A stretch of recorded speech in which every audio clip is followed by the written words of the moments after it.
ননদ ভাবি সম্পর্ক মানেই খোঁচাখুচি। ননদ ভাইয়ের বউকে খোঁচাবে আর ভাইয়ের বউ ননদকে খোঁচাবে। এটাই তো আমাদের সমাজে চলে আসছে, তাই না? আরে ভাই দাঁড়ান, আমার ননদগুলোর কথা আজকে আপনাদেরকে বলি। এই যে আমার ননদকে দিয়েছিলাম পেঁয়াজ মরিচ কাটতে, আমরা মুড়ি মাখা খাবো।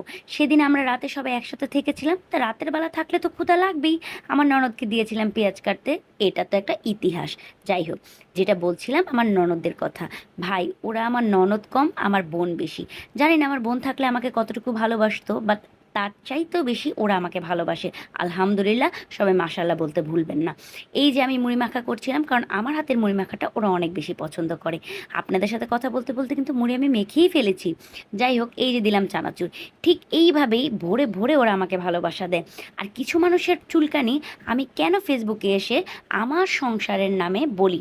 ভাই, ফেসবুকের কথা আর সংসারের কথা টোটালি ভিন্ন। ফেসবুকে যা বলবো তাই কি আমার সংসার হবে? আচ্ছা, এখানে কিন্তু আমার মুনতাহাও মুড়ি খাচ্ছিল, সবাই মাশাআল্লাহ বলতে ভুলবেন না।